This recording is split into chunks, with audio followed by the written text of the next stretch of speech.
Alrighty, what's up everybody, Peter Joseph here for video number 3 on your Friday afternoon, December the 20th, 2024. Thank you all for watching video number 3 on a different channel. It's the Peter Joseph YouTube Wrestling Channel, youtube.com/Peter Joseph. Thank you all for watching.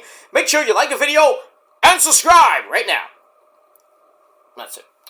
Alright, really quickly, don't want to do a big intro like I've done on the first video, but this is video number 3 of my Triple Threat afternoon videos. I might do one more later tonight, which will be your SmackDown/Rampage review. And then we'll talk about Final Battle, which by the time you see this, I'm there already. I'm online, about to go in, probably, by the time you see this. But in any case, we got that. Yeah.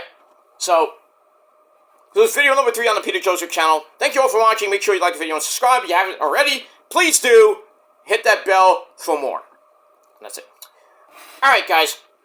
It is time on video number 3 for your very quick, and this is late and out of date, Aew Dynamite Thoughts. You understand?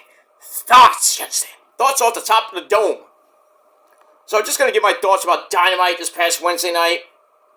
And then, that'll be it. So, it won't be too long, but we'll see what happens with that.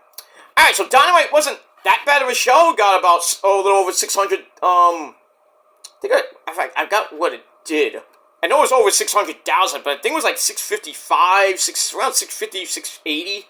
Did pretty good rating, but I don't think it beat out NXT. But I mean, really, who cares about the ratings these days? It's all about the wrestling. So, get that. Alright, so it's a pretty good show. We're getting closer and closer to World's End next Saturday night in Orlando. So, got about a few more matches left in the Continental Breakfast of Champions Classic. Some great matches actually out of this. We had, "Hi guys, it's me, Darby. I just want to let you know I put on a great match with Ocean Spray, but I did it for you guys. I almost killed myself, but I did it for you anyway. I come from Seattle." Okay. So that match was just amazing. We'll get that in a minute. Yeah, Shelton Benjamin, who has 3 matches left. He's got 3 matches. Well, 2 matches in the span of a week, basically. We'll see him, I think, tonight or really tomorrow, I think. And we got that, and then everybody has a match coming left next week. So next Wednesday and Friday, which is the final Rampage, that's going to be at the Hammerstein. And then next Saturday night, we got pretty much the semifinals of the tournament, with the Blue League winner taking on the Gold League runner-up, and the Gold League winner taking on the Blue League runner-up. And those winners will face off one-on-one, and we'll get a new Continental Breakfast of Champions, Continental Breakfast of Champions champion. You know what I'm talking about.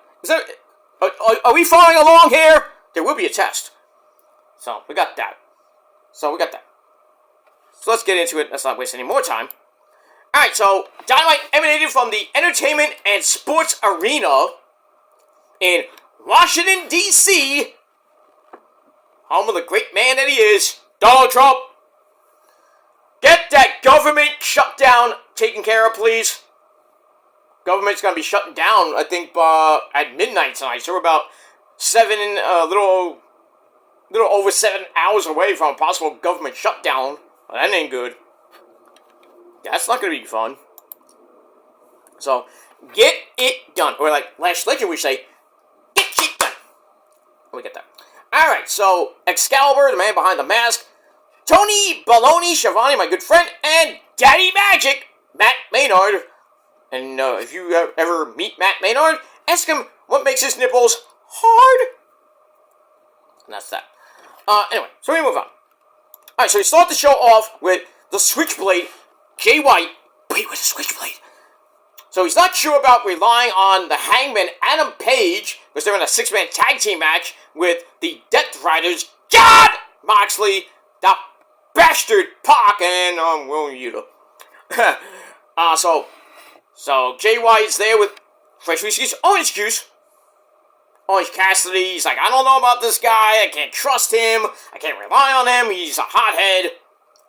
And then Adam Page comes in. He's like, well, fuck you. It's like, don't touch Moxley. He's mine. And Jay was like, well, okay, whatever. Okay. And then Orange Cassidy's like, I can't do this shit. So we got that. Move on. Alright, then we see, hi guys, it's me again, Darby. It's showtime. So we got that, and then we get Will Ospreay's reach for the sky. Whoa! So get a promo from him saying we're in for a dream match with Darby, and yes, it was a great match. But before we get to that epic match, which got 5 stars from Uncle Dave Meltzer, that schmuck, we start off the action with the TBS title match between Mercedes Moné, the CEO, takes on the woman with a fat ass and a mean attitude, and that's Anna Jay. Pretty good 10-minute match. Oh, not great match, but pretty decent 10-minute match. Mercedes locks in a statement maker. It gets broken up on the ropes.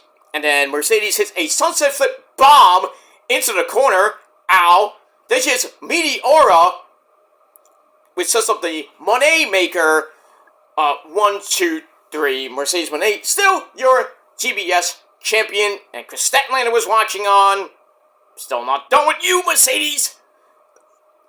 And that's it. There's a part of the match where Anna Jay had the Queen Slayer on, and no, I think she.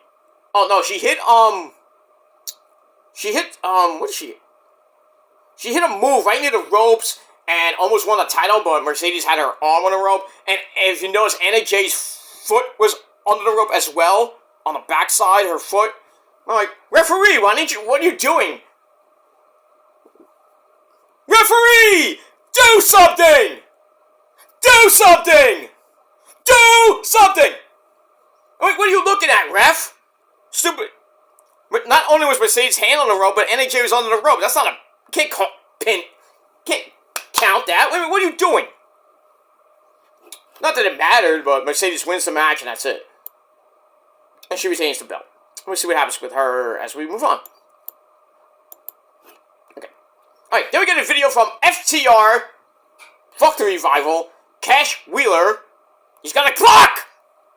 And Daxie Axe Harwood, they have no issues with the Death Riders, even though they got their asses handed to them last week on Collision, kidnapped and beaten severely. So, the doctor said they are not medically cleared for the rest of the year, so they're not going to fight until January the 1st, New Year's night at Fight for the Fallen against the Death Riders, whatever combination. And they're not coming alone. I wonder who that could be.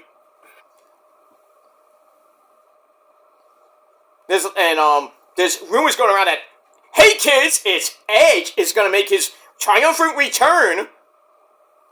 Because I believe Adam Copeland lives in Asheville, North Carolina now. Since when? He's Canadian. I'm from Winnipeg, you idiot! So maybe Edge comes back. I doubt that. Who knows? I mean, if you want to start off with a bang, per se, get Edge. Edge is Edge! Edge stain. Yeah. Alright, after that, we go to MJF, Maxwell Jacob Fartknocker. Complains about the fans' opinions and mocks the Wizards. The fans like, yeah, the Wizards suck! Pretty much. Says a lot for your basketball team there. Great football team. And horrible baseball team. The Nationals are garbage. We're garbage this year. They'll be garbage for years. Yeah. Then he promotes Hanukkah over Christmas, because he's Jewish. Happy Hanukkah, by the way, on Tuesday. I think it starts on Tuesday, Monday night or Tuesday. A crazy night. And the fans started chanting Santa. So Max says Hanukkah is all about giving, so he has started a charity. For Adam Cole, we see a fake Adam Cole in a skinny person's body. Dude. And a QR code to order World's End. Oh, nice product placement there. And he says, if you order the show, a portion of your purchase will go towards MJF taking care of this tiny little yellow baby. The picture didn't even look like he was like Adam Cole was yellow or anything. Moron. And then Adam Cole, baby, appears on the screen with the Kingdom, Max Haven and Michael Kanellis Bennett. And Cole says, I had a meeting with Tony Khan, and if you want your Dynamite Diamond ring back, you have to deal with the Undisputed Kingdom. So Cole, it was a pre-recorded promo. Cole pops up from behind MJF, super kicks him to next year, and then MJF bails before getting hit with a Panama City Sunrise. You should change that name, dude. You're not from Florida anymore. Why don't you just call it the Pittsburgh? I can't call it the Pittsburgh Plunge, because that's almost a move. Call it something. Why don't you just call it the Steel City Sunrise? Ideas, Adam, Chugs. How we get that? Moving on. So we'll see what happens with that. They got a face-to-face tomorrow night on Collision. Should be epic.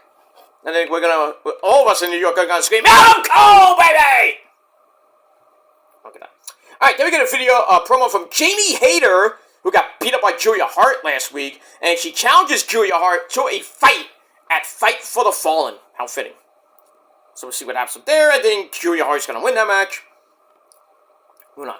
Then we get a great promo, a video, for the return of Kenny God Omega! My space, Kenny! My space, are you kidding me, Kenny? So he's going to be back in AEW pretty soon. We'll see him at Wrestle Dynasty, taking on Gabriel Kidd. I hope he survives that match. Shit. Look at that.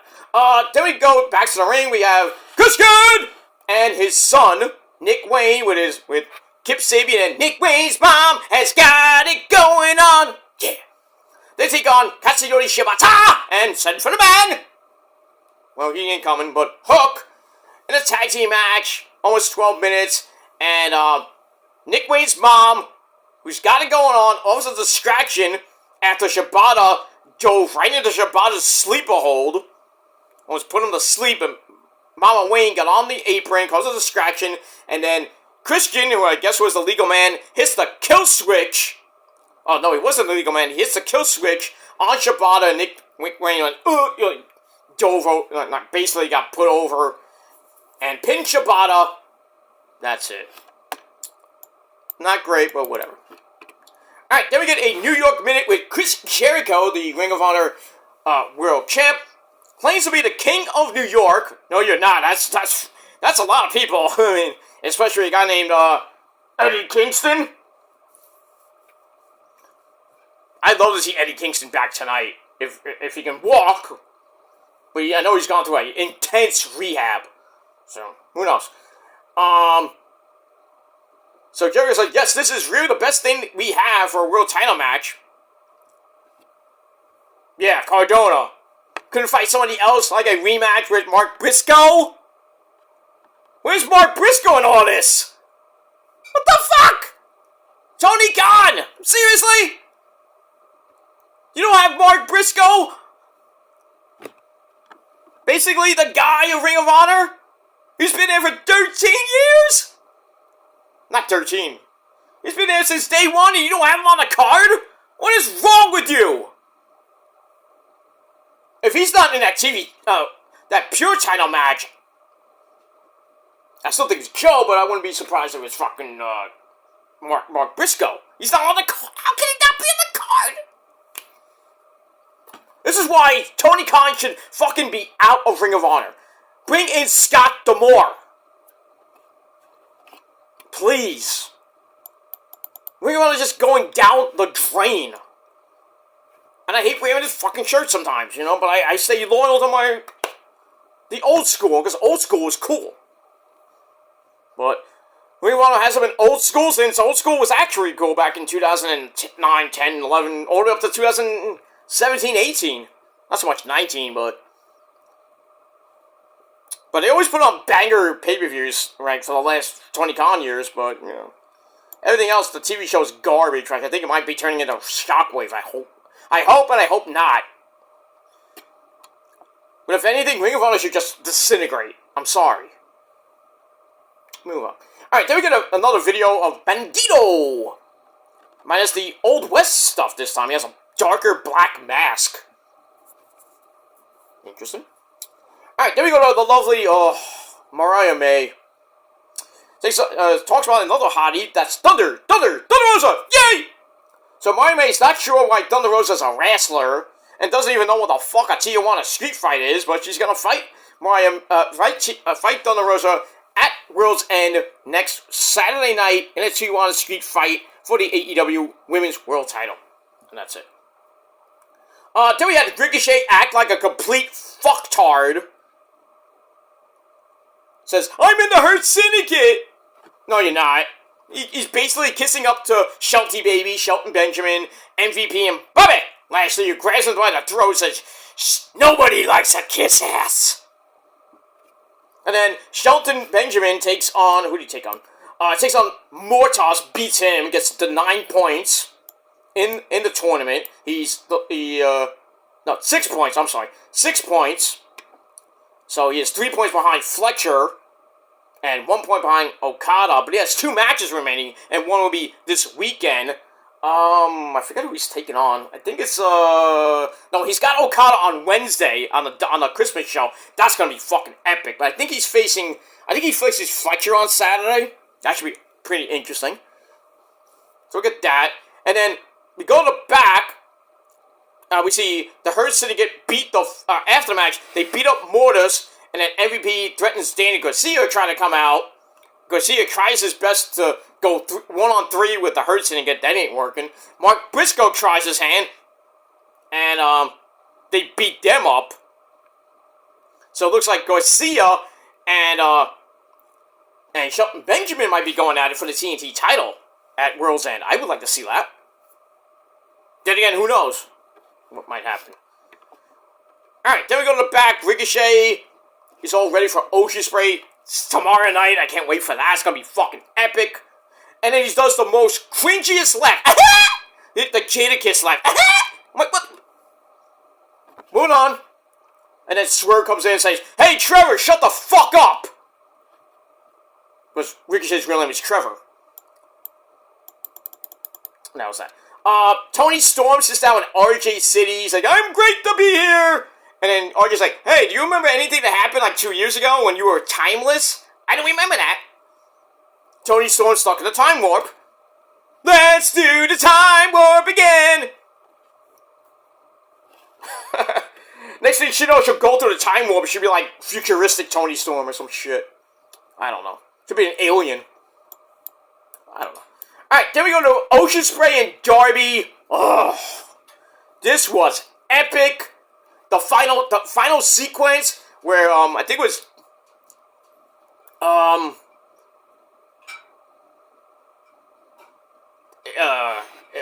trying to think. Darby hits a flipping stunner. His back's all fucked up. Ospreay comes back with cheeky Nando's, then a hidden blade. Goes to the Stormbreaker, gets counted into a code red. In that whole succession, the fans were going nuts. I marked the fuck out. Then they continue this epic match. Ospreay hits a Styles Clash on the floor. Oh! And he banged his knee on the landing. Ow. Darby barely beats the count. Ocean Spray hits the Oscutter. Thought that was it. Darby kicks out. I'm like, God forsake, in this match already. There's only 20 minutes. Time limit. Darby flips away again, hits a Scorpion Death Drop, then not one, but 2 coffin drops, and he picks up a very shocking win over Ocean Spray to get 3 points, and he's kind of in the thick of things right now. He's he's in a 4-way tie for the top of the Gold League, and everybody has 2 matches remaining. So that Gold League, it could come down to anybody.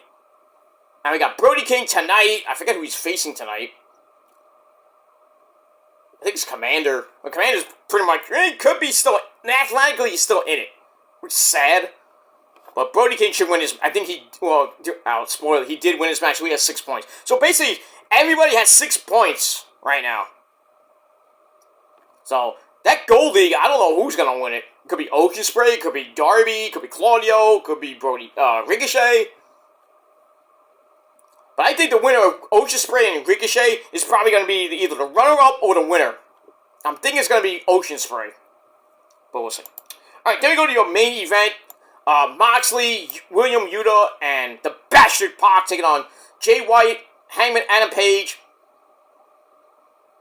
and Orange Cassidy. Pretty decent match, 12-minute match. As always, can they coexist? And pretty much didn't. Cassidy cuts out the buckshot lariat, gets sent into Adam Page before grabbing a Stone Dog Millionaire to William Yuta. Then, Adam Page comes back, hits Yuta, and hits William Yuta, I think with a buckshot lariat. Jay White gives Pac the Blade Runner, and then out of nowhere, Moxley, I guess he was the legal man, rolls up Orange Cassidy with a fruit roll-up to win the match. And then after the match, all three men who were vying for the world title start bickering. And the Death Riders are like, ah, look at you guys, fuck you. And that ends the fucking show. I'm getting sick of this Death Riders.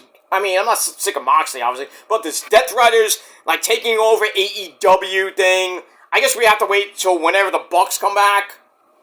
We could probably be... Well, it's going to probably be sometime in mid-January or maybe February. Because they're going to be in Japan fighting for the IWGP Tag Team titles, which are now vacant. So they're going to be fighting. I think they're fighting on Wrestle Dynasty. So they'll probably win them and then probably stay in Japan for the rest of January. And maybe they'll come back. I think they'll be back by Revolution. And that's when I think this whole Death Riders / AEW thing, it finally ends. And Moxley will maybe lose the title by then. To who? Maybe Christian. But maybe Darby. I still think it's Darby. And then Darby loses the same night to Christian, and Christian is the champ by March. Christian, of all people. Go with it. But it is what it is. And that's it. Alright, guys, that is it. Thanks for watching. Dynamite, I gave 7 out of 10 stars, and that's it. Thanks for watching this really quick video. And by the time you see it, I'm already in New York. I'm in the Hammerstein Ballroom. So, see you tonight on pay-per-view, everybody. Until next time. Peace.